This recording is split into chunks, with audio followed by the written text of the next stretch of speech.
Every day, something dramatic happens in the Caribbean that affects our lives. We'll give you the details. We'll give you the facts on Caribbean Perspective with Eddie Frederick. Here's Eddie Frederick. Welcome to Caribbean Perspective. So glad you can join us. The story that dominates in today's edition for Tuesday, 8th April 2025, and brought to you in association with our friends at Antillean Group. U.S. tariffs could push region toward new trade links. Details after this important message. Believe in our strength, we'll stand by you. Protection from all, perils big and small. Reassurance we give, it's so clear to see. Peace of mind, that's a service guarantee.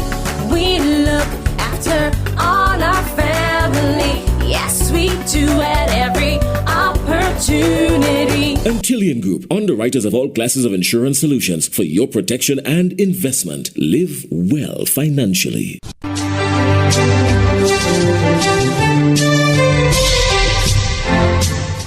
Welcome back.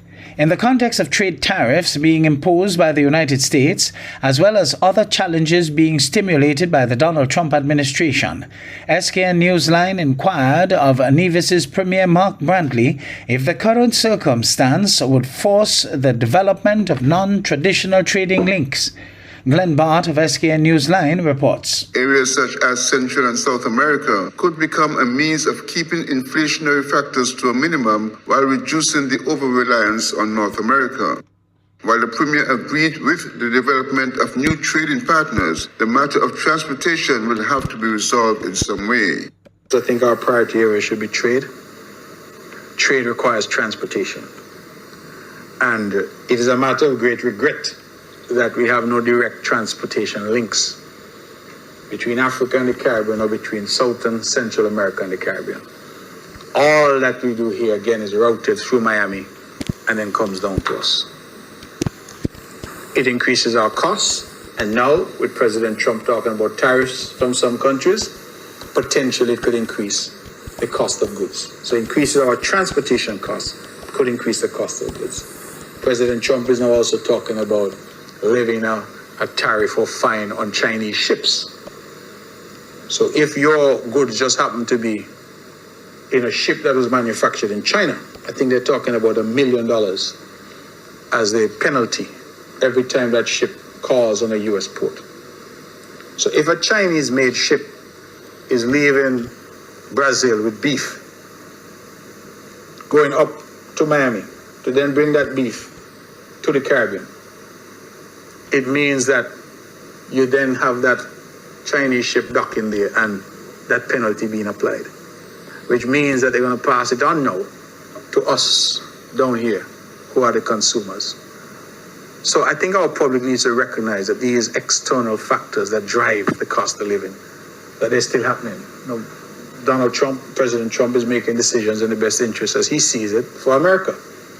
That's what leaders are supposed to do. I have no argument with him doing what he says he's doing to, as he puts it, make America great again. But in making America great again, the question is whether or not we're going to allow that to impoverish the rest of us. And so we now need, if sovereignty is to mean anything, it is for us now to use it to do the very things that you are suggesting, Mr. Barr, to engage in new relationships. There are also opportunities for developing trade links with countries of West Africa, perhaps with growing tourism linkages as well. Glenn Bard reporting for SK Newsline. The election campaign intensifies as the governing Jamaica Labour Party JLP asked questions about People's National Party PNP's President Mark Golding's UK citizenship and eligibility to serve as Prime Minister. This constitutional debate adds another layer of tension to the leadership race, with the latest challenge issued in St. James during a recent workers' conference. The latest attack against the PNP president came from the West, where Deputy Senate President Senator Charles Sinclair questioned a move by Mark Golding to prove his renunciation of British citizenship online recently. I was under the belief that he would hold up the certificate of renunciation of Parliament and say, see the renunciation here, I am committed to Jamaica. He couldn't do that.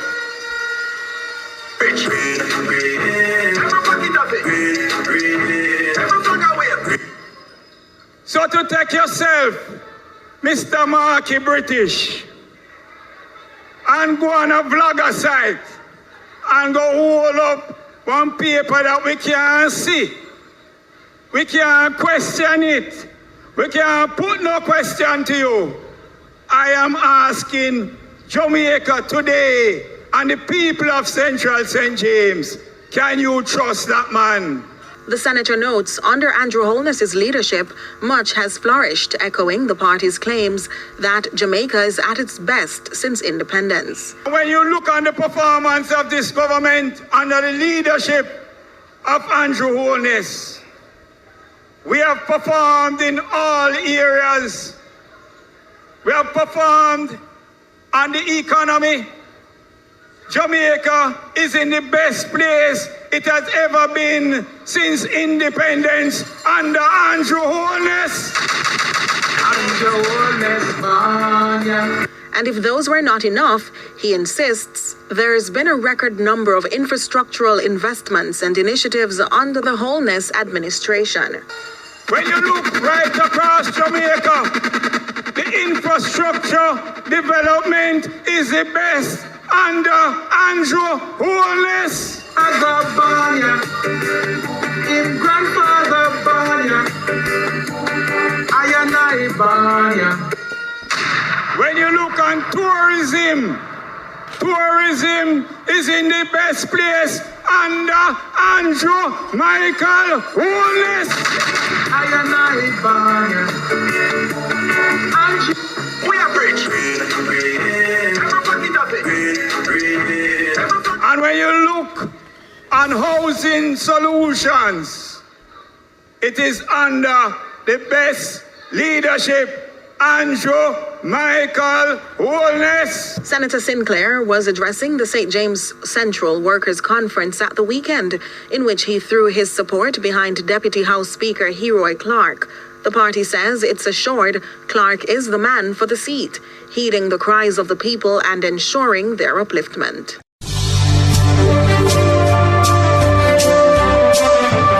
You're listening to Caribbean Perspective with Eddie Frederick, in association with our friends at Antillian Group, underwriters of all classes of insurance solutions for your protection and investment. Live well financially. Trinidad and Tobago's Prime Minister Stuart Young revealed that plans are on the way to tackle crime and cater to needs of senior citizens and young people in the country.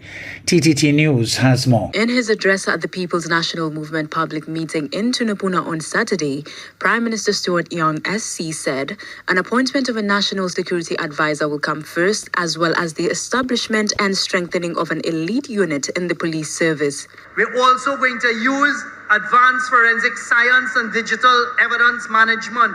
We're going to expand the cybercrime task force. We're going to have a rapid response joint task force.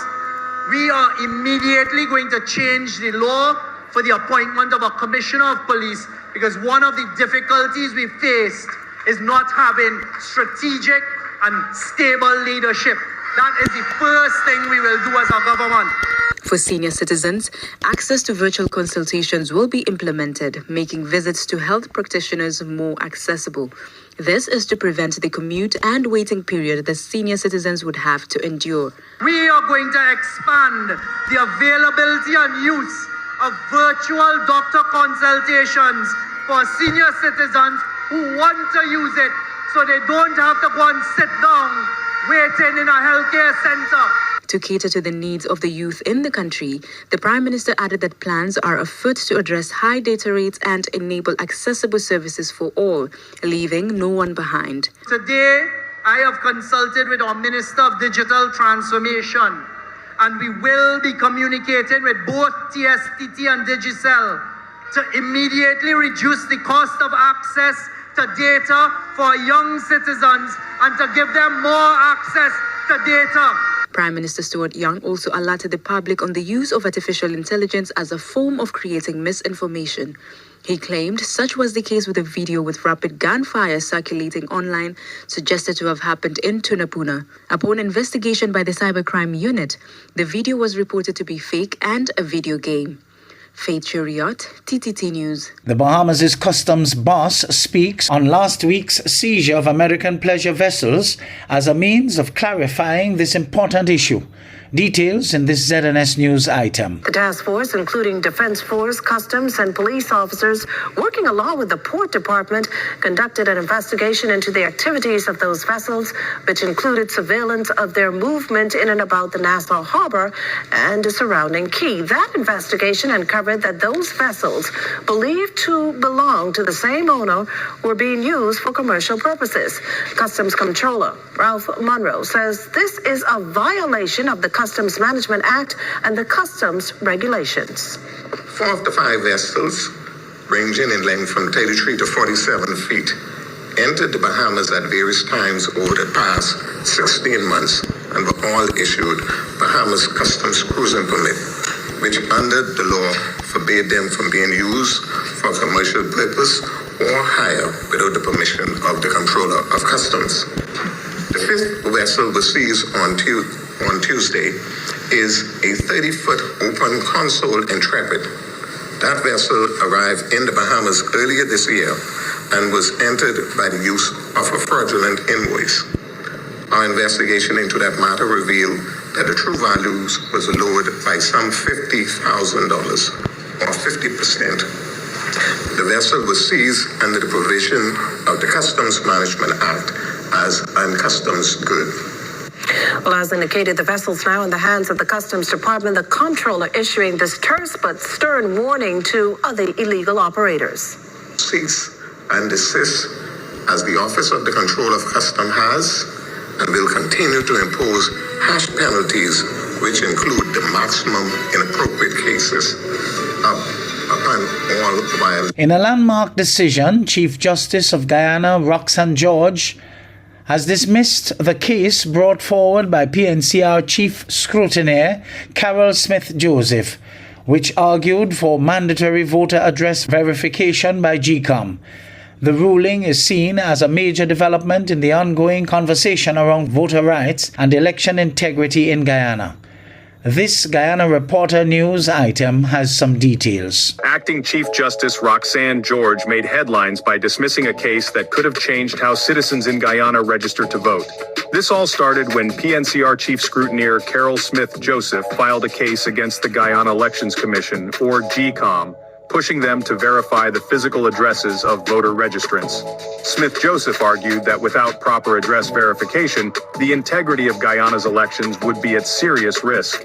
She raised concerns about people registering at places they don't actually live, potentially compromising the fairness of the electoral process.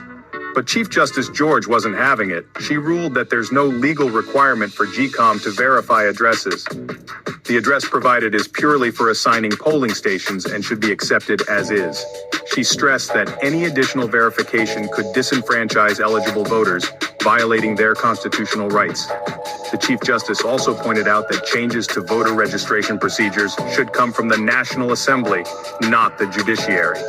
She made it clear that while the current electoral laws could use some clarification, it's not the court's job to rewrite them unless there's ambiguity. After the ruling, the Guyana Reporter praised the decision, saying it protects vulnerable voters, like the homeless, from being unfairly excluded. They argued that just because someone doesn't have a fixed address, it doesn't mean they should lose their voice in a democracy. The reporter also noted that while the case brought up valid concerns about electoral integrity, the arguments simply weren't strong enough to convince the court. In the end, this ruling sends a powerful message. Voting is a right for all citizens, no matter their housing situation. In Guyana, democracy must be inclusive, and no one should be left behind just because they don't have a traditional home address.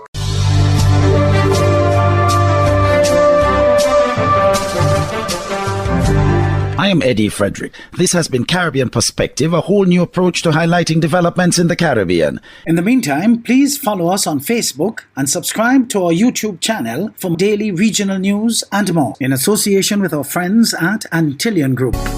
Believe in our strength, we'll stand by you. Protection from all perils, big and small. Reassurance we give, it's so clear to see. Peace of mind, that's our service guarantee. We